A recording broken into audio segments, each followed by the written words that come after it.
Tonight, the unemployment rate soars above 9%. For teens, it's 2.5 times as high. But there are signs better times may be coming. I'm Jeff Glor. Also tonight, the president at the Nazi concentration camp Buchenwald. I will not forget what I have seen here today. A day of remembrance and dedication. In America, land of plenty, millions of children are not getting enough food. I cry. Why do you cry? Because I'm hungry. Our special series, Children of the Recession. And when Tara met Bella, Steve Hartman with a very special Assignment America.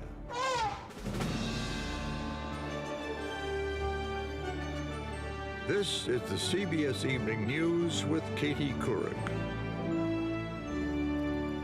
And good evening. Katie's off tonight. The experts keep telling us the end of this recession is in sight. But for millions of Americans without a job, that is little comfort. The Labor Department said today the unemployment rate jumped another half point in May to 9.4%. What passes for good news in this report is that the number of job losses was the lowest since September. Here's Anthony Mason. After going from bad to worse, the job numbers are back to being just bad. 345,000 jobs lost in May is still an ugly statistic. But the light at the end of the tunnel got a little bit brighter. Monthly job losses peaked in January at 741,000, but the pace of losses has been declining steadily ever since, to less than half that number. Analysts say employers are no longer panicked. All that we're seeing right now is layoffs abating. Hiring has not picked up. Businesses aren't out there hiring people. They did stop cutting. More than happy to speak with you. Since the recession began in December of 2007, the number of unemployed has risen by 7 million people to 14.5 million. And even those who still have jobs are working less. The average work week fell to a record low in May of just over 33 hours.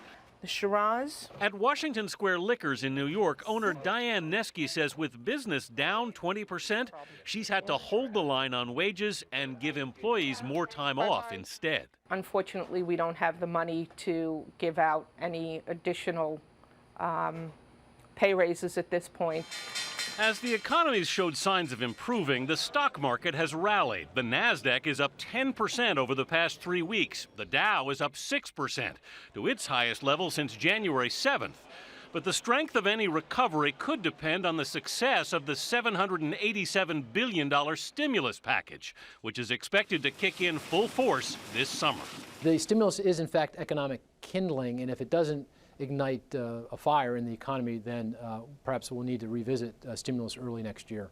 Another stimulus package. Economist Mark Zandi believes we actually could need one. The worst may be over, but no one's certain how strong the recovery will be. Jeff? All right, Anthony Mason tonight. Anthony, thank you. That 9.4% rate we mentioned is the overall unemployment rate. For teenagers, it is more than double, 22.7%, nearly 6 points higher than it was at the start of the recession. Ben Tracy now on the tough search for a summer job. That's the line for people coming in. Teenagers are not known for their patience. Yet more than 1,000 stood in this line for hours for something that used to be a cinch. You have to really work at it. You have to really want to find a job to do this. Because the summer job now means more than spending money. I'm trying to help out my mom. They cut her hours at work. Any little thing I can help with, I'm willing to do. 16-year-old Alex Jefferson needs work fast. Her mom, Wanda, is being laid off in 2 weeks. She tried to take on my struggles, and she shouldn't have to at that age. Come on back. Alex has interviewed for 8 jobs. She's heard a lot about cutbacks. We aren't going to be able to do that this year. Her nerves are starting to show. I can do it. When it comes to retail, movie theaters, and fast food work, teens are now competing with laid-off adults. Nearly 1.5 million teenagers are now unemployed, a 17-year high, and a 9% jump from just last summer. Signs like this are hard to find, but experts say there are jobs out there for teens. They may just have to enlarge their network to find one. They're going to have to work with friends of friends and associates of associates and go to places that no one in the family has maybe looked for work in the past to try and find it. Alex applied at this LA radio station owned by Stevie Wonder. And she met the boss himself. Stevie Wonder. This is Alex. Hi, nice to meet you. Alex tried out her radio skills Hello, LA. and landed an internship. When you become a DJ, make sure you play all my music. Definitely. She also got a job at a company doing office work. The 9th time is the charm, I guess. Yes. The actual work will be a whole lot easier than what it took to get it. Ben Tracy, CBS News, Los Angeles. 13,000 Saturn workers get to keep their jobs for now. General Motors said today it has a tentative deal to sell Saturn to auto racing giant Roger Penske. He plans to keep all of its dealers and will have GM build the cars. Penske says Saturn will make a profit, which it never did as part of GM. Also tonight, it's the end of a Hollywood legend, Max Factor Makeup. Goes back to the earliest days of movie making, but with sales lagging, it will not be marketed in this country after this year, though it will still be sold overseas. Now to an American in Paris. An American president, Barack Obama, arriving at the latest stop on his overseas trip today. He has been joined now by the First Lady and their daughters. The Obamas got in some sightseeing today, including a visit to the Eiffel Tower. Earlier today in Germany, the president made his case for U.S. allies to accept some of the Guantanamo detainees, an idea not very popular in Europe. He also became the first U.S. president to visit the former Buchenwald death camp. Here's Chief White House correspondent Chip Reed. At the Buchenwald concentration camp, President Obama solemnly toured remnants of the barracks and the crematorium, where about 56,000 people perished at the hands of the Nazis.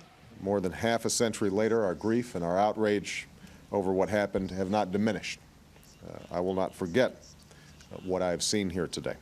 The president's guides were German Chancellor Angela Merkel and survivors of this camp, including author and Nobel Peace Prize winner Elie Wiesel. They placed white roses on a stainless steel memorial kept year-round at 98.6 degrees, the temperature of a living human body. Wiesel, seen in this photo, came here as a teenager. His father died in the bunk above him. He called my name, and I was too afraid to move. All of us were. After the war, he thought the world had learned a lesson. Had the world learned, there would have been no Cambodia, and no Rwanda, and no Darfur, and no Bosnia. Will the world ever learn? I think that is why Buchenwald is so important.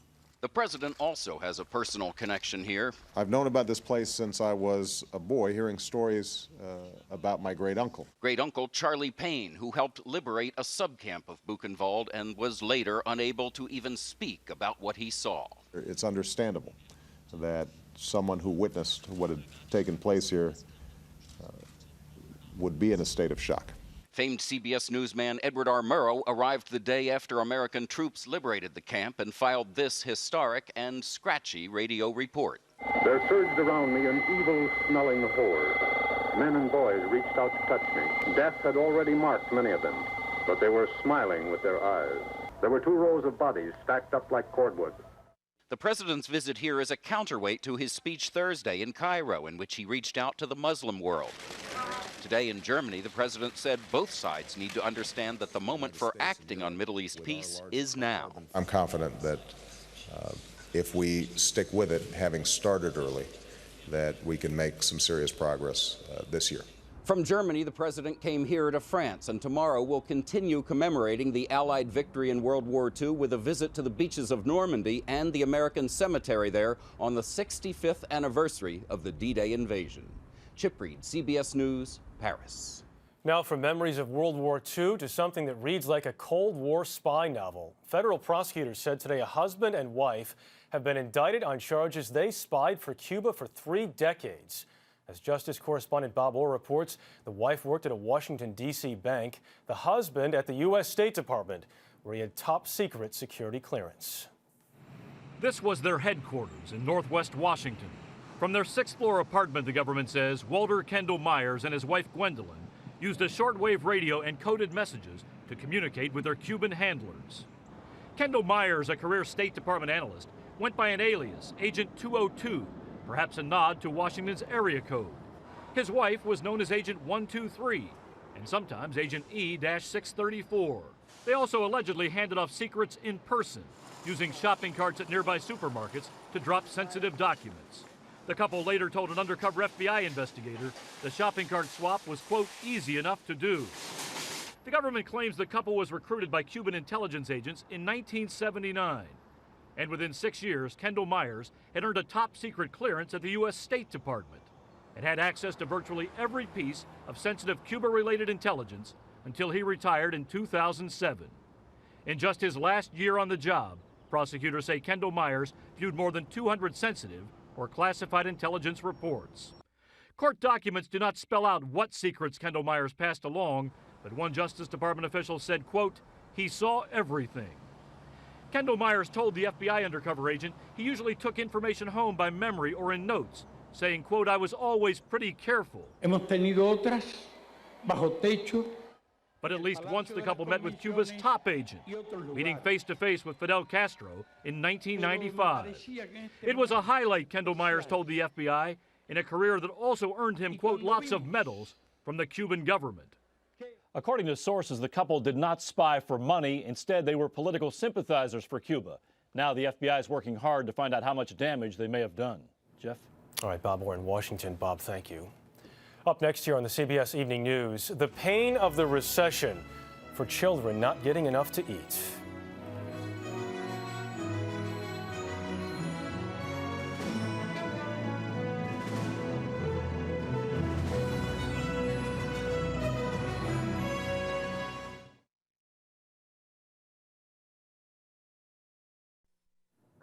It's a sad fact of life in America. In a country with so much wealth, millions of children are not getting enough to eat. According to government figures, on any given day, nearly 12.5 million kids are at risk of going hungry. And with unemployment rising, the fear is that number will increase as well. Tonight, in partnership with USA Today, Seth Doane continues our series CBS Reports, Children of the Recession. Moments best forgotten, frozen in time. The exhibit is called Witnesses to Hunger. The message is stunningly simple. That's Imani Sullivan's son, begging for food. I am a witness to hunger every day. Because she cannot always afford to feed her kids. Demir is 9 years old. Tell me about those times that you don't eat. I cry Why do you cry? because I'm hungry. And that's Marinette Roman's youngest, trying to get out of the house, back when they had one. The pictures that I took before I became homeless. Give me a second. Home now is one room in a shelter.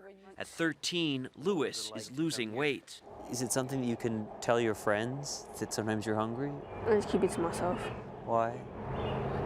I just don't like letting nobody know that I'm hungry. But letting people know is the point of this exhibit.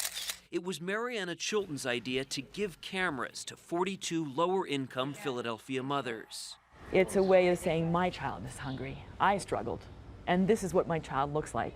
Their senator, Bob Casey, brought the women and their photographs to Capitol Hill and keeps his own book of their pictures. Is there anything that seems removed for you when sitting in Washington looking at this book? You know, it seems like two different worlds in a way. Oh, it is, sure. You could sit at a hearing for hours. You could read every statistic that would try to tell this story, but there's nothing like a picture and a witness.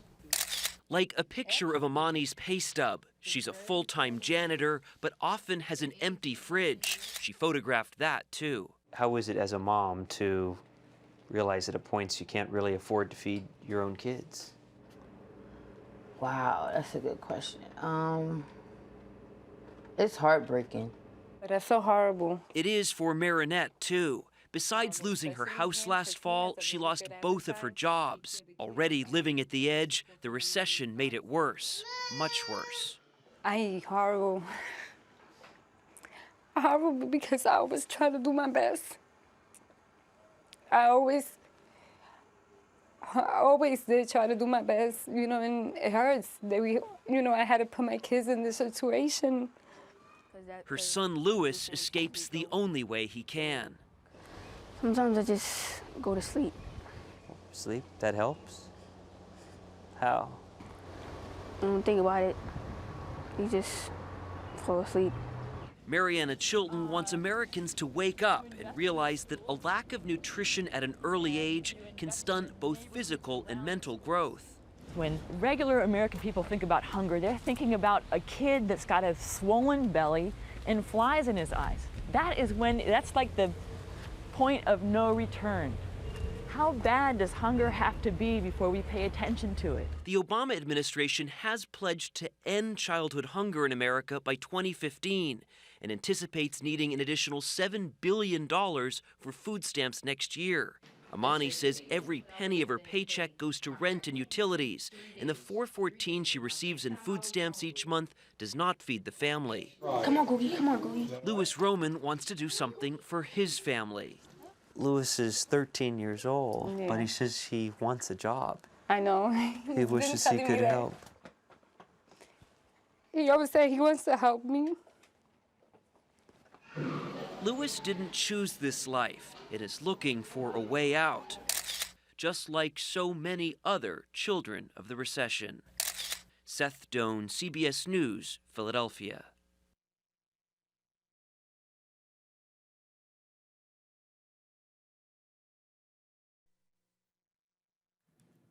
In Southern California, the man who started a wildfire that killed 5 firefighters was sentenced today to death. A jury found 38-year-old Raymond Lee Euler guilty of setting a series of wildfires in 2006, including the fatal one east of Los Angeles. Prosecutors believe it's the first time a death sentence has ever been ordered in an arson case of this type. A struggling South Dakota rancher who doesn't even own a phone claimed a $232 million Powerball jackpot today. 23-year-old Neil Wanless bought the winning ticket last week in the town of Winner, South Dakota. He says he'll use the money to help people in need. And in San Antonio, Texas, something you cannot put a price on. A surprise reunion at school as Dad returns from war. Come here, baby. Come here. Look at that. Air Force Master Sergeant Joseph Myers had just one wish while he was in Iraq: to finish his tour before his daughter Hannah finished 4th grade. He made it on the next to last day of class.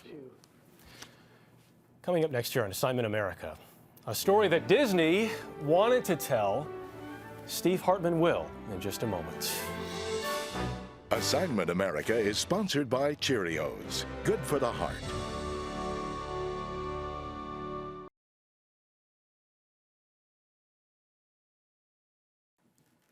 We end tonight with an update on a story that got a lot of positive reaction the first time we brought it to you.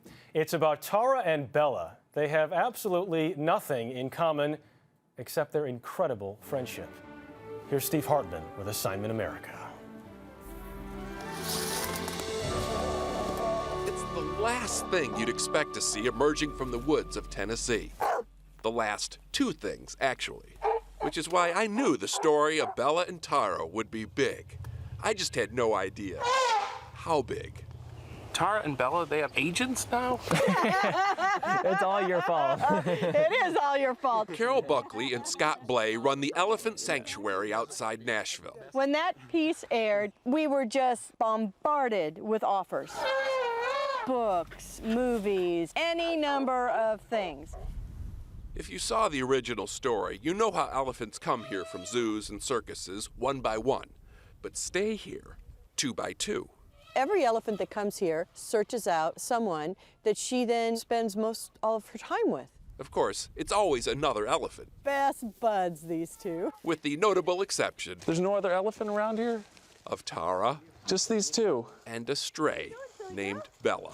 That's hilarious. They drink together, they sleep together, they play together. And stay together, no matter what. When Bella got sick last year and had to live in the sanctuary office, guess who stood vigil?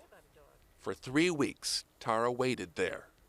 She was concerned about her friend. And we had no choice but to bring Bella down to see Tara. The pair showed such devotion, showed such tenderness and trust. It was almost hard to believe. The whole story seemed like a Disney movie to a lot of people, including people at Disney.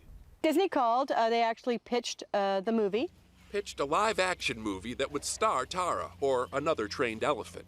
Scott and Carol say they didn't have to think twice. The answer was no. This goes against the core of who the sanctuary is. We don't want them to be in those environments where they're dominated and trained and performed for people. See, here at the sanctuary, they've got this crazy idea that animals, elephants especially, aren't on this planet just to serve us. They honestly believe that some animals are here for the same reasons we are, to love and care for others, whether those others appreciate it or not. There's so much more to them that you don't need to use them for them to have value. They have value just being who they are. So, don't look for Tara and Bella at a theater near you. But by all means, do look to them next time you feel like there's just no good in this world. Steve Hartman, CBS News, Hohenwald, Tennessee. That is the CBS Evening News tonight. Katie's back on Monday. I'm Jeff Glor. I'll see you tomorrow on the Saturday Evening News. Good night.